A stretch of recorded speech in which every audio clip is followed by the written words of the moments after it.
하나님이 우리에게 주신 말씀 사도행전 8장 26절에서 28절까지입니다. 사도행전 8장 26절에서 28절까지 말씀을 우리 다 같이 합독하겠습니다. 시작. 주의 사자가 빌립에게 말하여 이르되 일어나라, 남쪽으로 향하여 예루살렘에서 가사로 내려가는 길까지 가라 하니 그 길은 광야라. 일어나 가서 보니 에디오피아 사람 곧 에디오피아 여왕 간다게의 모든 국고를 맡은 관리인 네시가 예배하러 예루살렘에 왔다가 돌아가는데 수레를 타고 선지자 이사야의 글을 읽더라. 아멘. 찬양할 때 마스크를 끼고 있다가 벗으니까 굉장히 시원합니다. 다들 잘 떨어져서 앉아 계시니까 지혜롭게 잘 하시면 좋겠습니다. 우리 예루살렘 교회가 최초의 교회죠. 모이는 교회라고 그럽니다. 에클레시아 교회라 그렇게 말합니다. 모이는 교회.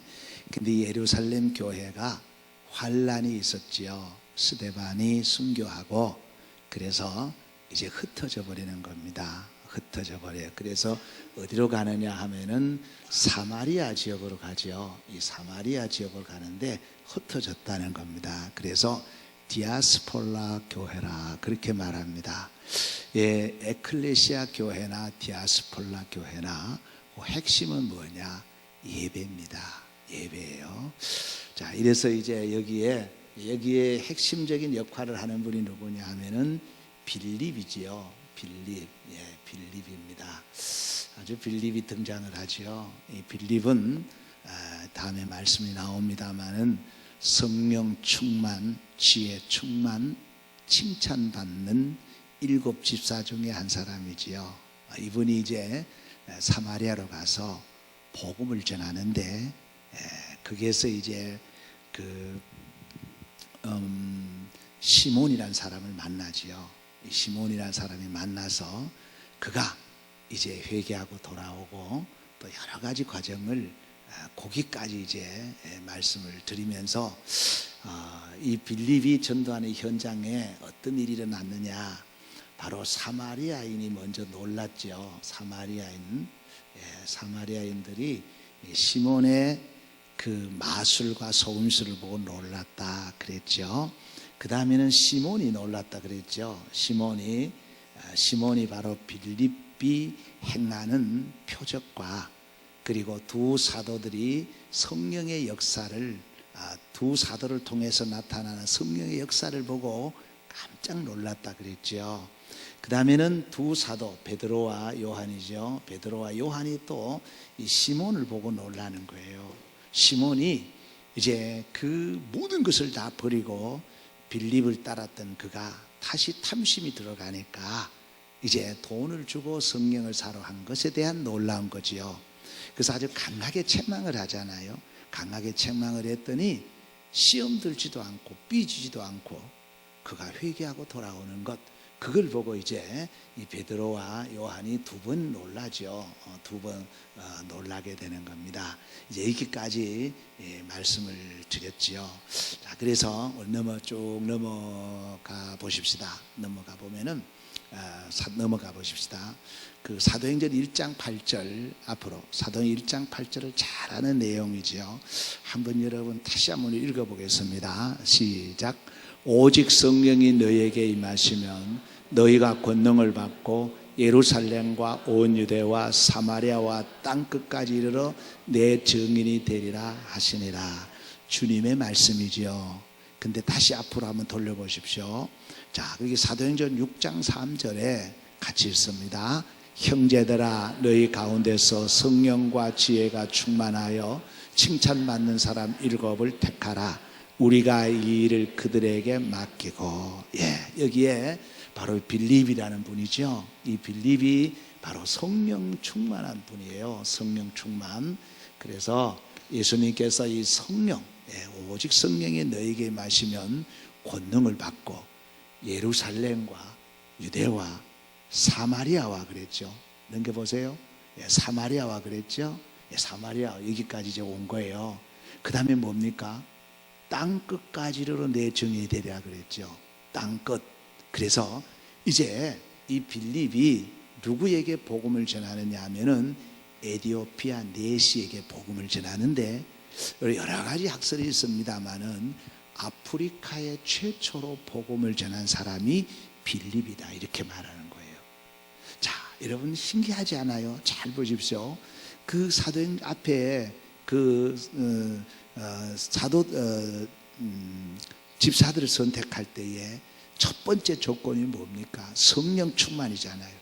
이 성령 충만한 빌립이 예루살렘과 유대와 사마리아와 그 다음에 땅끝까지, 그 당시에 아프리카에까지 이제 복음을 전하게 되는 아주 놀라운 일들이 일어나게 되는 거예요. 그래서 오늘 읽은 이 말씀부터 이제 누가 나오느냐? 빌립이 이제 에디오피아 그 내시에게 복음을 전하는 그 신비로운 사건들이 이제 펼쳐지는 겁니다. 그래서 이 빌립이 에디오피아 내시를 만나기 전에 성령의 놀라운 역사가 일어나는 것을 먼저 서론적으로 한번 말씀을 드리고, 그다음 다음 주에 이제 에디오피아 내시와 만나는 그런 내용을 말씀을 드리도록 하겠습니다.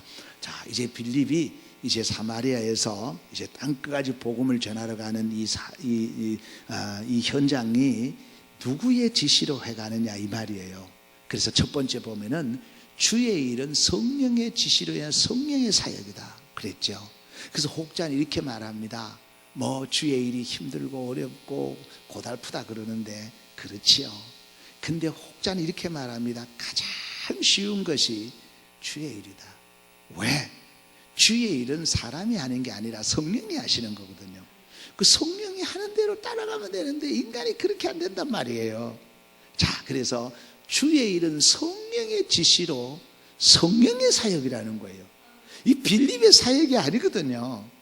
그래서 빌립이 이 일을 할 수 있었던 것은 바로 성령 충만해서 성령의 지시로 성령의 방법대로 지금 해나가는 거예요.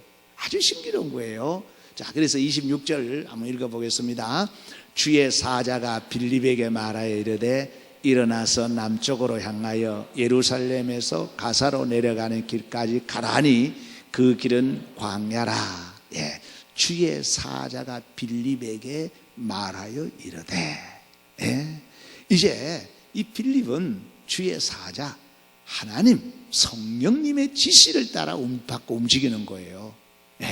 그 다음 29절 보십시다. 계속 또 나오는 거예요. 계속 지금 성령이 지금 빌립을 지금 지시하고 있는 거예요. 성령님이 감독입니다. 같이 읽습니다. 성령이 빌립더러 이르시되 이 수레로 가까이 나아가라 하시거늘. 이제 에디오피아 내시를 만나는 그 장면이에요. 자, 넘겨보십시다.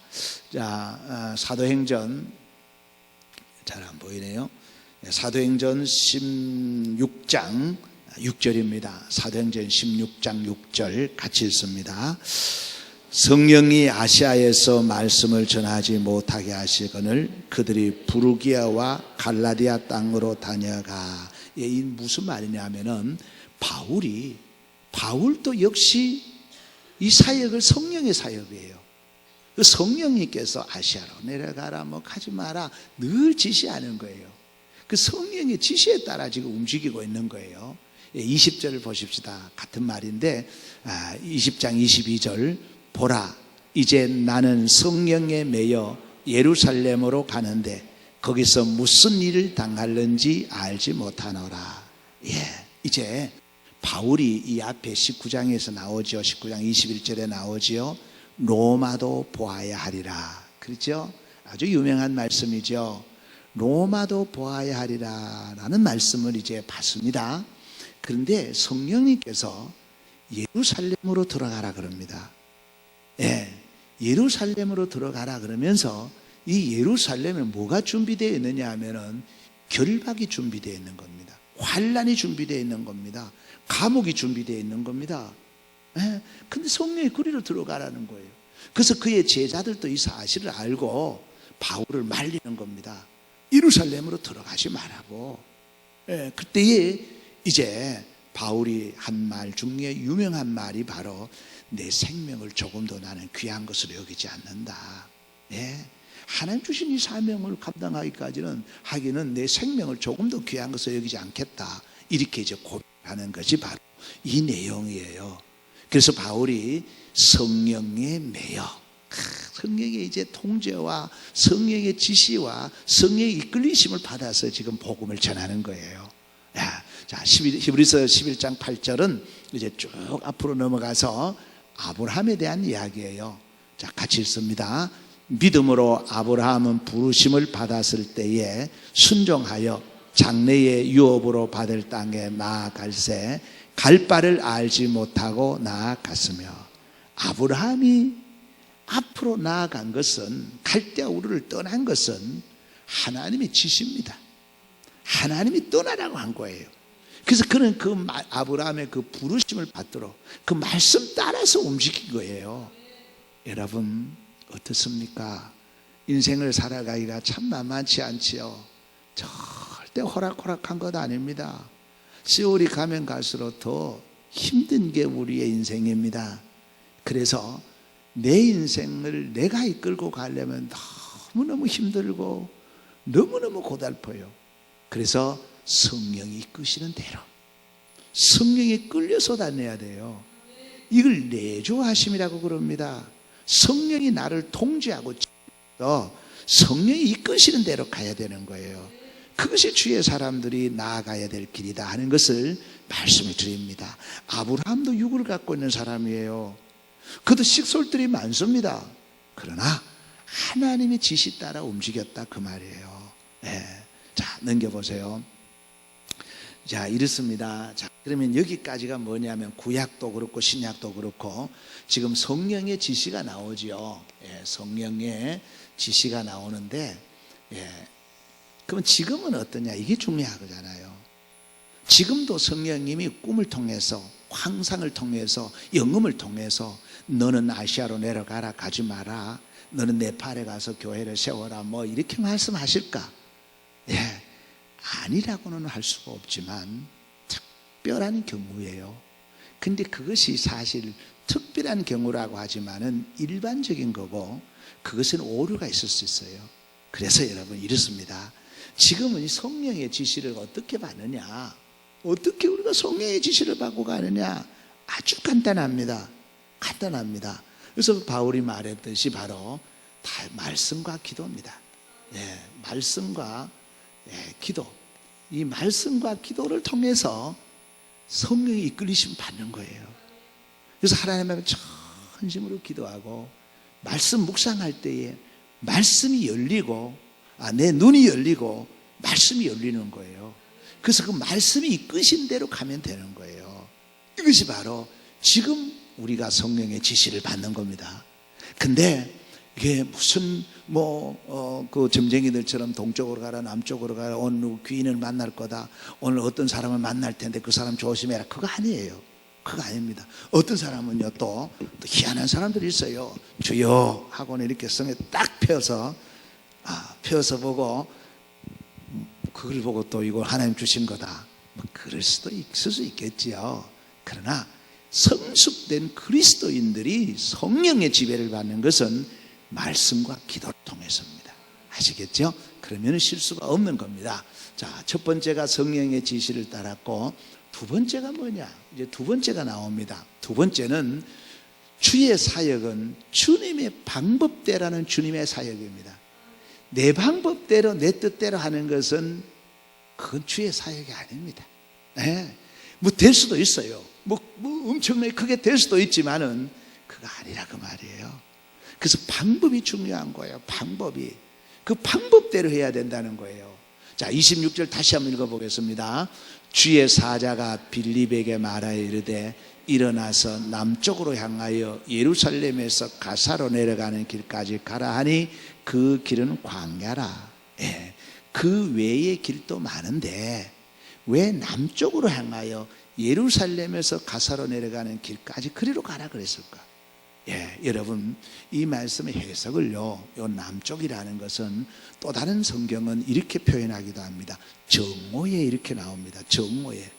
여러분, 우리는 뭐 정오에 다닐 수 있지만은 저는 더운 나라이기 때문에, 습한 나라이기 때문에 정오에 다닐 수가 없어요. 근데 성령님께서는 남쪽으로 하는 이 말씀이 아주 중요한 거예요. 도저히 나는 남쪽이 아니라 북쪽으로 가고 싶어도 하나님의 방법대로 가야 된다는 거예요. 그래서 마태복음 1장 24절을 보겠습니다. 요셉이 잠에서 깨어일어나 주의 사자의 분부대로 행하여 그의 아내를 데려왔으나, 여러분, 당시에 있을 수 없는 일입니다. 이건 있을 수 없는 일입니다. 근데 하나님의 방법이 뭐냐? 말씀대로, 주의 사자의 분부대로 그 방법대로 하는 거예요. 방법대로. 넘겨보십시오. 누가복음 1장 13절. 이 두 사람은 잘 만났어요. 아주 참 너무너무 잘 만나. 요셉이나 마리아 두 분은 잘 만났어요. 같이 읽으십시다. 마리아가 이르되 주의 여정요원이 말씀대로 내게 이루어지이다 하매 천사가 떠나가니라. 말씀대로, 하나님의 방법대로. 이 인간의 방법을 쓰지 않는 겁니다, 전도자들은. 그 다음에 여호수아 8장 8절을 같이 보십시다. 너희가 그 성읍을 취하거든 그것을 불살라 여호와의 말씀대로 행하라. 보라, 내가 너희에게 명령하였느니라 하고, 하나님의 방법이 때로는 도저히 맞지 않는 것처럼 보일 수가 있습니다. 여리고성을 싸워야 될 텐데 돌아라 그러나 말이에요. 돌아라. 이게 하나님의 방법이에요. 돌아라 그러면 돌아야 돼요. 그리고 나만 장군에게 뭐라 그랬습니까? 요단강에 들어가서 7번 들어갔다 나왔다 해라는 거예요. 다른 방법이 있을 텐데 왜 이렇습니까? 예수님께서 네 눈을 떠라 그러면 뜰 텐데 왜 진흙에다가 힘을 발라가지고 눈에 발라놓고 왜 그러겠어요? 그래서 중요한 것은 우리가 방법대로, 성령이 지시하는 방법대로 해야 되는 겁니다. 이것이 바로 빌립이 따라 했던 방법이에요. 방법, 그죠? 방법입니다. 방법인데, 역시 방법을 우리가 어디에서 찾느냐? 말씀과 기도거든요. 근데 여러분, 이 방법이 다 다릅니다. 잘 들어보세요. 부모 세대와 자녀 세대가 다르지요. 그렇습니다. 부모 세대는 홍해의 바다를 건넜습니다. 홍해의 바다를 건넌 거하고 광야에서 태어난 자녀들이 요단강을 건너는 방법은 전혀 다릅니다. 근데 부모들은 종종 홍해 바다가 건너는 방법으로 자녀들 보고 건너라고 가르치고 있는 거예요. 그러니까 이건 뭐냐? 세대 차이가 나는 거예요. 뭐 꼰대 소리 듣는 거예요. 그처럼 중요한 것은 뭐냐? 이 방법이 여러 가지 있지만은 중요한 것은 성령의 지시를 따라 성경에 있는 방법대로 하라 그 말이에요. 내가 경험을 그걸 했으니까, 나는 그렇게 경험했으니까 홍해 바다를 건너는 것처럼 건너라고 자녀들에게 얘기하면 못 건너요. 자녀들의 경험은 뭐냐? 요단강을 건넜는데, 부모 세대는 광야에서 만나를 먹고 살았는데 그 자녀들은 가나안 땅에 들어가서 농사지어서 먹었단 말이에요. 방법이 다른데 자녀들에게 너는 입만 벌리고 하나님 주시니까 그 만나를 먹고 살아라 그러면 되겠어요? 이게 내 방법이라는 거예요. 그래서 철저하게 하나님의 방법대로, 성령이 가르쳐주는 방법대로 하면은 승리하게 될 줄로 믿습니다. 내 경험 중요한 거지요. 내 체험도 중요한 겁니다. 그렇습니다, 여러분. 그런데 이 영적인 은사도 그렇고요, 모든 건 내가 경험한 것 다 아닙니다. 그것 너무 주장하지 말라는 거예요. 세 번째입니다. 자, 세 번째 보십시오. 세 번째는 주의 사역은 죄송하지만은 고난의 길입니다. 좁은 길입니다. 좁은 문이에요. 잘 수만 있다면 편하고 쉽게 하려고 그러는데 그게 아니라 그 말이에요. 그래서 여기가 조사오니 하는 게 우리의 본능이에요. 베드로가 그랬잖아요. 여기가 조선 초막셋을 짓자고 예수님께서 이런 지하에 거절했잖아요. 그래서 할 수만 있으면 편하려고 해요. 모임에도 그렇고 뭐 어쨌든지 할 수만 있다면 내가 좀 더 편해 보자는 건데 그건 복음이 아니에요. 자, 26절 다시 한번 보겠습니다. 주의 사자가 빌립에게 말하 이르되 일어나서 남쪽으로 향하여 예루살렘에서 가사로 내려가는 길까지 가라 하니 그 길은 광야라. 여러분 광야 가보셨죠? 광야가 뭐 우리 대한민국 같은 광야인 줄 알아요? 그런 광야 아닙니다. 이 광야로 가라는 광야라. 이 길로 가라는 거예요. 편안한 길도 많이 있을 텐데. 넘겨보세요. 자, 마태복음 7장 13절에서 14절까지 예수님께서 하신 말씀이에요. 예수님께서 빌립은 이 좁은 길을 지금 걸어가는 거예요. 좁은 문, 좁은 길. 이 길을 걸어가는 겁니다. 지금 읽으십시다. 좁은 문으로 들어가라. 멸망으로 인도하는 문은 크고 그 길이 넓어 그리로 들어가는 자가 많고 생명으로 인도하는 문은 좁고 길이 협착하여 찾는 자가 적음이라. 그렇지요. 이 문장 어려운 거 하나도 없습니다. 근데 여러분 실제 상황이 어떻습니까? 그렇습니다. 좁은 길, 힘든 길에는 사람이 적어요. 적습니다. 항상 적게 모입니다. 그 길은.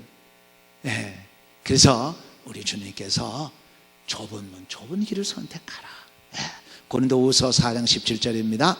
우리가 잠시 받는 환난에 경한 것이 지극히 크고 영원한 영광에 중한 것을 우리에게 이루게 하매니. 그렇죠? 잠시 받는 환난, 이거 가벼운 거라는 거예요. 이후에 영원한 영광에 중한 것에 비하면 요건 아무것도 아니라는 거예요. 요거 견딜 수 있다는 거예요. 버틸 수 있다는 거예요. 참을 수 있다는 거예요. 그것이 바로 사도 바울의 고백 아닙니까? 영원한 영광에 그걸 바라보면 요 잠시 고생하는 거야. 이건 못 찾겠느냐 그 말이에요. 이 좁은 길, 좁은 문을 말하는 겁니다. 같은 말씀이 계속 나오는데 그 다음에 히브리서 11장 24절에서 25절을 같이 보겠습니다. 믿음으로 모세는 장성하여 바로의 공주의 아들이라 칭함받기를 거절하고 도리어 하나님의 백성과 함께 고난받기를 잠시 죄악의 낙을 누리는 것보다 더 좋아하고. 여러분 고난을 좋아할 사람이 누가 있겠어요? 고생하는 것을 더 좋아하는 사람이 누가 있겠어요? 그런데 여러분 이 고난이 이후에 우리에게 주어질 영광에 중한 것을 알면 이까짓 건 견딜 수 있습니다. 참을 수 있습니다. 그래서 이 모세가 바로 이 내용이에요. 견딜 수 있다는 거예요. 이 길 끝에서 주님 만나니까 그게 다 보상이 되니까 좁은 길 갈 수 있다는 거예요. 좁은 길 갈 수 있다는 겁니다. 그래서 사도 바울이 두 번이나 말한 게 있습니다. 첫 번째는 뭐냐 하면은 복음과 함께 고난을 받아라. 고난을 받아라 그럽니다. 복음과 함께. 그리고 또 하나는 뭐라 그랬어요?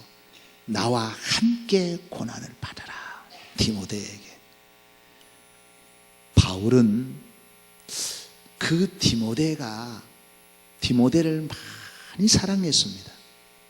이 바울은 디모데에게 정말 이 말씀을 할 수 있었다는 것은 사랑하기 때문이에요. 왜냐하면 디모데는 바울의 사랑하는 아들입니다. 사랑하는 제자입니다. 그리고 함께 하나님의 나라를 세워가는 믿음의 동력자입니다. 이보다 더 좋은 사이가 어디 있겠어요? 다시 한번 해보세요. 사랑하는 아들입니다. 사랑하는 제자입니다. 믿음의 동력자입니다. 그 무슨 억감정이 있어서 네가 고난받아라 그랬겠어요? 뭐냐? 정말 사랑하기 때문에, 이후에 영원한 영광이 있기 때문에 바울이 그렇게 말했던 겁니다. 사랑하는 성도 여러분, 빌립이 에디오피아 내시를 만나기 전에 이 성령님에 의해서 이끌리심을 받고 이제 내시를 만나러 가는 그 하나님 주시는 말씀을 세 가지를 드렸습니다. 첫 번째는 잘 기억하십시오. 성령의 지시를 받았다. 성령의 지시 받지 않은 사람 많습니다. 그래서 요즘 예레미야에 나오는 게 뭡니까? 내가 보내지 않았다. 내가 언제 보내느냐? 보내지 않은 지 마음대로 갔다는 거예요. 성령의 지시를 받아야 됩니다. 두 번째는 뭐냐? 성령의 지시를 받았으면 성령의 방법대로 해야 됩니다. 그리고 그 길은 좁은 길입니다. 고난의 길입니다. 이 길을 잘 걸어가실 때에 바로 예루살렘과 온 유대와 사마리아와 땅끝까지 이르러 주의 증인의 삶을 살게 되는 겁니다. 주의 증인이 되었을 때에 천국에서 해같이 빛날 겁니다. 정말 해같이 빛날 거예요. 그것 때문에 우리가 살아가는 겁니다. 그것 때문에 살아갈 이유가 있는 거예요. 사랑하는 성도 여러분, 오늘 피곤한 가운데, 힘든 가운데 오늘도 성령님의 지시로 여기까지 왔으니까 이제 이 문을 열고 나가는 순간부터 성령의 방법대로 살아가십시오. 그리고 너무 편한 것 택하지 마시고요, 좁은 문 좁은 길 잘 걸어가셔서 이 길 끝에서 영광의 주님을 만나시기를 바랍니다. 이것이 오메가의 복입니다. 이 복을 받아 누리시기를 주의 이름으로 축복합니다. 존귀하신 아버지 하나님,